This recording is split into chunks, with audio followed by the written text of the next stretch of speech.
और आगे मेरा ड्रीम है MBBS। और MBBS का ऐसा है कि MBBS के लिए सीट नहीं है, गवर्नमेंट सीट बहुत कम है।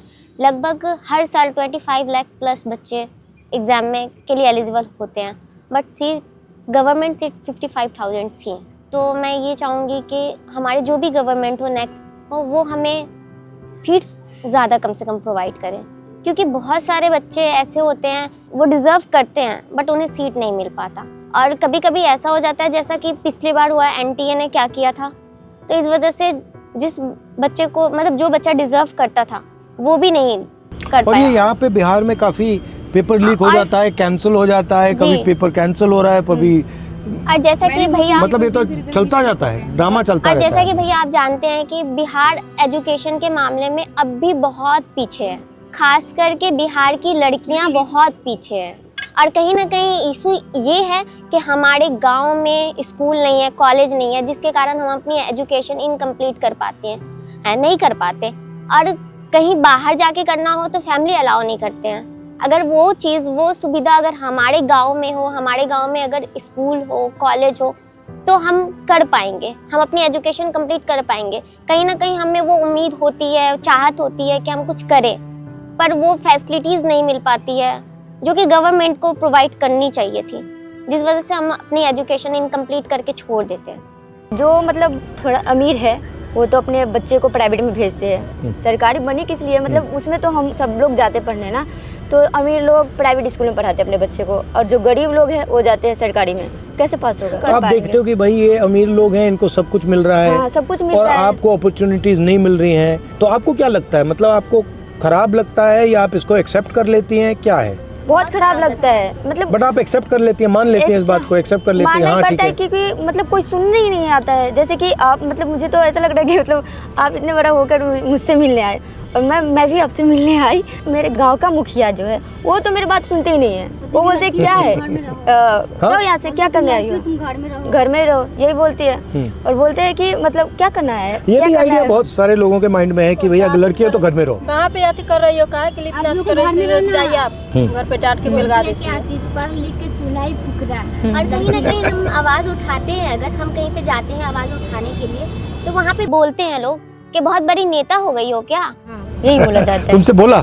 हाँ। तो तुमने क्या बोला, जवाब क्या दिया? हाँ हो गई हूँ। हाँ बिल्कुल, क्योंकि जो हमारा अधिकार है वो तो हमें चाहिए। सरकार बोलती है कि आधी आबादी लड़कियां आधी आबादी है, तो फिर आधी आबादी को वो क्यों नहीं मिलता? जो भी है उसमें भी पैसा ले रहे हैं। मतलब हम लोग वोट किस लिए देते हैं कि हमें फ्री में नौकरी मिले। वहाँ पे भी अगर हम छोटा नौकरी, जैसे कि आंगनबाड़ी का भी नौकरी लेने जाते हैं, तो वहाँ पे 2 लाख 2.5 लाख 5-5 लाख तक मुझे मतलब पैसा देने के लिए बोलते हैं, फिर नौकरी लो। बोलना चाह रहे थे कि महिलाओं, हम सुने हैं, मोबाइल पे देखे हैं कि महिलाओं के लिए और किशोरियों के लिए सैनिटरी पैड फ्री में दिया जाता है, पर हमारे यहाँ तो कुछ ऐसा है ही नहीं, कुछ मिलता ही नहीं है। इसके कारण हमारे गांव और टोले मोहल्ले में देखते बहुत सारी महिला हमेशा बीमार रहती है। अब बीमार के कारण वो अस्पताल जाती है तो एम्बुलेंस बुलाती है, उसमें भी खर्चा देना पड़ता है। आशा को बुलाया तो वो भी खर्चा मांगती है। सरकारी अस्पताल पे जाए तो सरकारी अस्पताल में अच्छी मतलब कि क्वालिटी नहीं रहती है। जांच वगैरह करने के लिए प्राइवेट में भेज दिया जाता है। तो फ्री में देना चाहिए सैनिटरी नैपकिन, फ्री में देना चाहिए, हर मंथ देना चाहिए। मेरा कहना ये कि फ्री में नहीं तो कम से कम रेंज में भी दिया जाए, तो हर घर जो उसे तो लग्जरियस प्रोडक्ट गवर्नमेंट क्लेम कर चुकी है ना, जिसका टैक्स वो ले रही है, उस पर भी टैक्स होते हैं हमारे लिए, तो वो हमारी सबसे नीडेड चीज़ है, हर मंथ उसकी ज़रूरत होती है हमें, हर मंथ ज़रूरत पड़ते तो हर मंथ मिलना चाहिए। हम भी पॉइंट है, इन्होंने ही हमसे शेयर करा था, हम जब बातचीत कर रहे थे आपस में। आप पहले नहीं मिली हो, यही मिली हो? हाँ।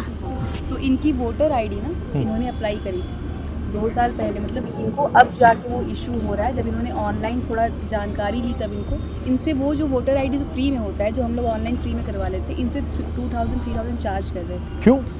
क्योंकि मतलब मुझे आइडिया करा रहा था, कौन करप्शन टाइप? हाँ, मुझे नहीं, मैं नहीं जानती कि वो कौन था, क्योंकि मैं अपने ससुराल से थी, तो मेरी सास लेकर गई थी, तो वहाँ पे मुझे नहीं पता कि वो कौन था, लेकिन मांग रहे थे 2000-3000 ऐसे करके पैसा दो, उसके बाद मैं बना दो। तो मैं बोली इतना तो मेरे पास है नहीं कि मैं दे सकती हूँ उनको, तो मैं बोले चलो ठीक है छोड़ ही देते हैं, क्योंकि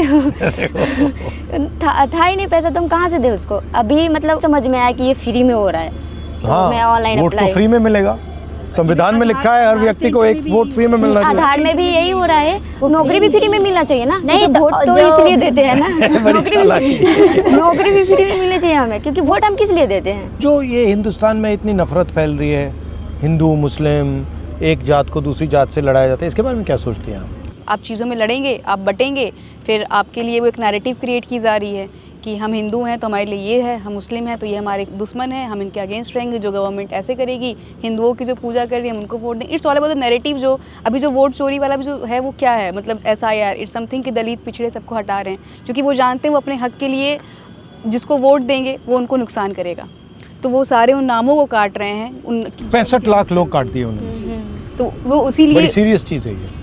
कि वो सारे वो दलित पिछड़ों को हटा दिया जा रहा है, जो अपने हाँ, जिनको और उसमें रोजगार वही है, चाहिए, जो गरीब लोग हैं उनके गरीब नाम तबके कट के रहे हैं, लोग। मतलब जाति धर्म के नाम पे लड़ाया इससे ज़्यादा है कि हमारे अंदर से हमारी एकता जो है वो ख़त्म हो जाए। वोटर लिस्ट में से तो भी एकता से कौन डरता है, क्यों डरते हैं? एकता से क्या हो जाएगा? अगर आप अगर हम हिंदू लोग- मुसलमान सब एक हो जाएंगे तो फिर क्या होगा? हम लोग अगर एक हो जाएंगे तो हम लोग जो चाहेंगे वो हो सकता है। अच्छा, आप किसी से नफरत करती हो? नहीं, आप करती हो? आप करती हो? आप नहीं। मैं करती हूँ। किससे करती हो? मैं नीतीश कुमार से करती हूँ नफरत। नफरत करती हो? हाँ, बहुत नफरत करती हूँ, क्यों? क्योंकि मतलब नफरत मेरे- तो बहुत बड़ी चीज़ है। हाँ, इसलिए नफरत करती हूँ कि मेरे यहाँ दिन दहाड़े मर्डर होती है और उस पर कोई एक्शन नहीं लेते। मैं अपना आँख से देखती हूँ, सीधा बीच बात ही फाड़ दिया जा रहा है। यहाँ पे तो रेप इतनी होती है, रेप में भी मतलब कोई केसेस मतलब ले लेते हैं, लेकिन उस पर कोई मतलब कार्रवाई नहीं। जैसे कि मतलब 6 महीने जेल हुआ, साल भर जेल हुई, उसके बाद छोड़ दिया जाता है उसको, फिर तो वही करेगा ना वो, फिर मतलब उसका कोई अच्छी नहीं होता है, छोड़ देता है ना, फिर उसका भी कोई अच्छी होना चाहिए ना, सजा होना चाहिए। पर नफरत आपको नहीं होनी चाहिए, गुस्सा हो सकता है, हाँ गुस्सा, इरिटेशन हो सकती है कि यहाँ ये ठीक नहीं, पर नफरत क्योंकि उन्होंने जो नफरत इसलिए होना मतलब ऐसा नफरत क्यों से नहीं- आप अंधी हो जाओगी। क्यों नहीं करते हैं वो, मतलब अगर वो अगर करे, अब मतलब अगर नहीं कर रहा कार्रवाई है तो करे, अब तुम करो, कैसे करूँ कि कुछ सुनता ही नहीं है ना। अब सुनाओ। पुलिस कौन सुनने आएगा? जैसे आप जोर सुन से- रहे हो, अब मैं सुन रहा हूँ, सुना दिया तुमने मुझे। आप सुन रहे हो, क्योंकि जैसे कि मतलब अपने मैं बोली थी ना कि मतलब अपने गांव के मुखिया के भी जाके बोलती हूँ ऐसा कि तो मुखिया बन जाओ। नहीं, क्यों तो नहीं? वो मतलब पहले मेरी बात सुन लो आप। वो बोल रहे हैं कि मैं जाती हूँ उनके पास, मतलब कुछ भी शिकायत करने, तो तुम नेता हो क्या, निकलो यहाँ से, क्या करने आई हो, हम लोगों के बीच में क्या करने आई हो, क्या काम है, निकलो ना। नहीं वो आदत ऐसे कर देते बात हैं। सुनता है ना, वो बात सुनता मतलब है, मेरे कोई गांव का आदमी मुखिया मेरी हो गया, बात जो सुनता मुझे है। जानता है मैं उनको जानती हूँ, वो ऐसा बोल रहा है, तो दूसरा ने तो क्या ही सुनेंगे। और मुझे तो तुम्हें ये मुखिया बन जाना चाहिए। इस बात से खुशी हो तुम रही है मुझसे कि कहो अब मैं मुखिया बनूंगी, मुझे तो इस अब बात मैं से नेता हूँ, अब मैं तुम्हें हराऊंगी।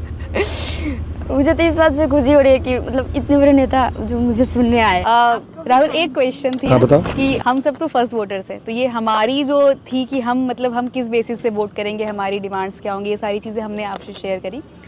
आप जब फर्स्ट टाइम वोट दिए थे, आप कब दिए थे और आपके दिमाग में क्या था कि आपको अपना वोट क्यों डालना है? मैंने तो कांग्रेस को वोट दिया। वो तो मेरे लिए लॉजिकल था। नहीं, बट बताता हूँ व्हाई। क्योंकि उस टाइम शायद आज से भी ज़्यादा नफरत फैल रही थी, और मुझे लगता है कि जो पॉलिटिकल पार्टीज़ लोगों को जोड़ती हैं, जो बांटती नहीं हैं, वो देश के लिए बेहतर है। जो पॉलिटिकल पार्टी बांट रही है, किसी को हिंदू हो, मुस्लिम हो, सिख हो, क्रिश्चियन हो, या वो, उससे मुझे लगता है कि देश कमज़ोर होता है। तो उस टाइम मैंने इस बेसिस पे वोट किया। जनरली मैं इसी बेसिस पे वोट करता हूँ।